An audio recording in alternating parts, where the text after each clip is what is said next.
पोस्टमनने वाचलेली सगळी पत्र आजपर्यंत लिहिली अरविंद जगताप यांनी. जर एकदा जोरदार टाळ्या अरविंद जगताप यांच्यासाठी. मी तुम्हाला विनंती करतो अरविंद जगताप यांना की त्यांनी मंचावर यावं. आपण टाळ्यांच्या कडकडाटात त्यांचं स्वागत करूया.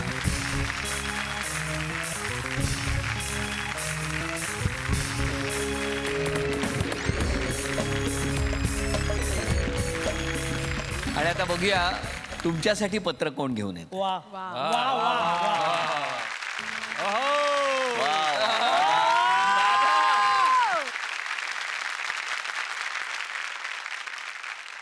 प्रिय मित्र अरविंद, पत्रास कारण की असं म्हणणार नाही, कारण त्या कारणांची यादी अमेरिकेने ऑलिम्पिकमध्ये मिळवलेल्या मेडल्सपेक्षा जास्त भरेल आणि पत्र त्यातच संपेल. तरी एक खास कारण सांगतो. मोबाईल आणि नेटच्या जमान्यात भावनेचा ओलावा जपणारं पत्र हरवलं होतं. ते चला हवा येऊ द्याच्या निमित्ताने तू पुन्हा लिहायला शिकवलंस. तुझ्या पत्रांमुळे विनोदाच्या हवेला विचारांच्या आणि सामाजिकतेच्या वादळाची जोड मिळाली. मित्रा, तू कृतीतून बोलणारा आणि लिहून उरणारा लेखक आहेस. मुंबईसारख्या सेंटेड शहरात राहून सुद्धा आजही तुझ्या लिखाणाला बीडमधल्या पाडळशेंगी गावच्या मातीचा वास येतो. कॉलेजात असतानाच लोकमतमध्ये मिरचीच्या खळ्यावर हे सदर लिहून आठवणींच्या हिंदोळ्यावर आणि सुगंधी कट्ट्यावर रमणाऱ्या दांभिक समाजाला तू बंडखोरीचा झटका दिलास. पुढे वाचन, अभ्यास, भटकंतीमधून अंगणातल्या वेलीसारखा विस्तारलास. राजकीय विडंबनापासून गंभीर वास्तवापर्यंत चौफेर लिहित गेलास.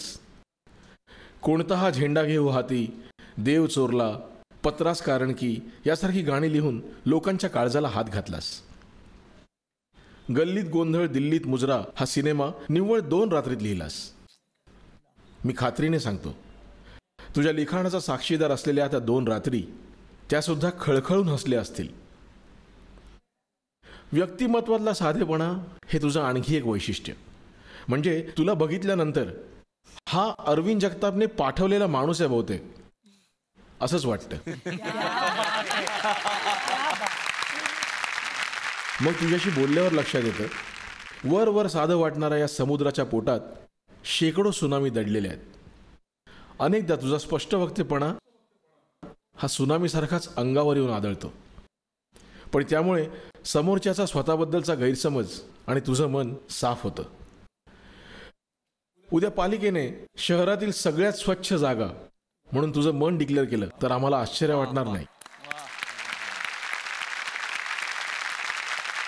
तुझ्या बाबतीत सगळ्यात जास्त तक्रार कुणाची असेल तर ती तुझ्या पायांची. तू सतत फिरत असतोस. दिलेला शब्द कधीही न फिरवणारा तू स्वतः मात्र हे विश्वची माझे घर म्हणत 10 दिशा फिरतोस. एकदा एका निर्मात्याने सकाळी फोन केला तर तू औरंगाबादला, रात्री केला तर तू शिमल्याला आणि दुसऱ्या दिवशी दुपारी केला तर तू नेपाळला होतास म्हणे. अफवा सुद्धा इतक्या वेगाने पसरत नाही हो.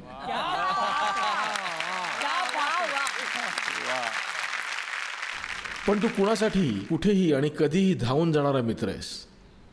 आयुष्यात चांगलं कुटुंब, चांगलं आरोग्य आणि चांगला मित्र हा लागतोच. अनेकांच्या चांगल्या मित्राची गरज तू भागवलीस मित्रा.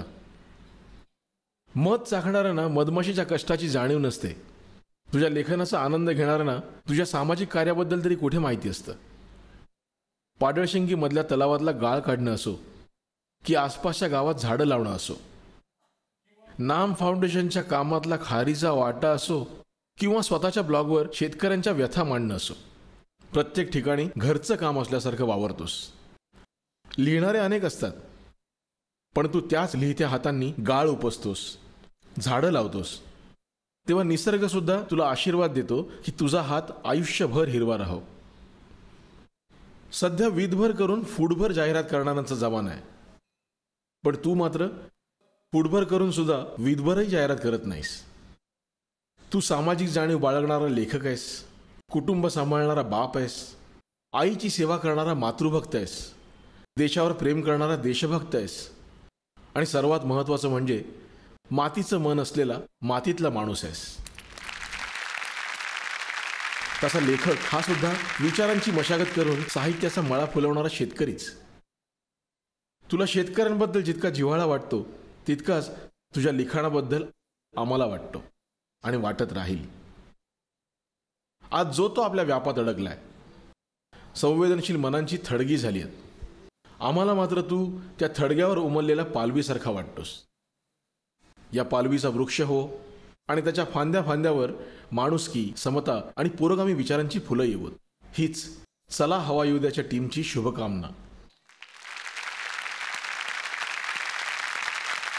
तुझ्यासाठी या काही ओळी. मळवाटेने सगळेच जातात, आडवाटेने जाऊन बघा. मळवाटेने सगळेच जातात, आडवाटेने जाऊन बघा. खोलात जाऊन रुजण्यासाठी एक झाड लावून बघा. स्वतःमधून बाहेर पहा, समाजाला हात द्या. टाकून द्यायचंच असेल काही तर आडनावामागची जात द्या. बांधिलकीचं भान ठेवा, तुडवायला रान ठेवा. चोच आपली पण दाणे ज्याचे त्या शेतकऱ्याची जाण ठेवा. आयुष्य मिळतं एकदाच, ते सुंदर, खूप सुंदर करूया. दुसऱ्यासाठी जगूया आणि मरून सुद्धा उरूया. लव यू अरविंद. क्या बात है.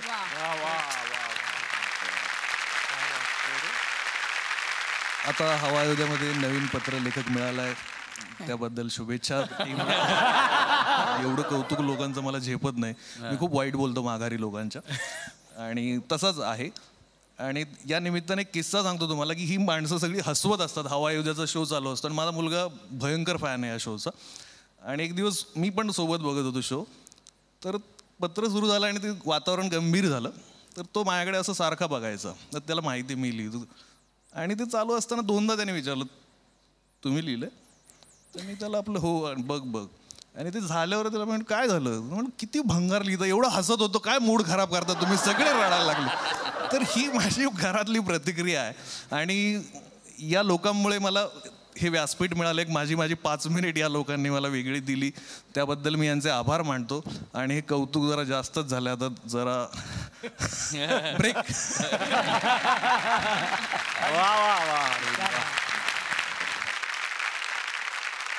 मंडळी, चला हवा येऊ द्या गेली 2 वर्ष आपण पाहतोय.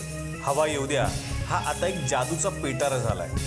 यातून दरवेळी काय नवीन बाहेर येईल हे आमच्यासह तुमच्यासाठी सुद्धा सरप्राईज असतं. पण आज 200व्या भागानिमित्त आम्ही तुम्हाला दाखवणार आहोत याच पेटाऱ्यातल्या अशा काही गोष्टी ज्या तुम्ही आजपर्यंत पाहिलेल्याच नसतील. पाहूया हवा पण न पाहिलेली. मला मान्य आहे सर, वेळ खूप झालाय, उशीर खूप झालाय, पण मला एका गाण्याची रिक्वेस्ट करावीशी वाटते, कारण त्या गाण्यानं कुठल्याही कार्यक्रमाची आम्ही सुरुवात करतो. ओमकार स्वरूपा. माझी विनंती आहे की थोडं जर आम्हाला ऐकायला मिळालं.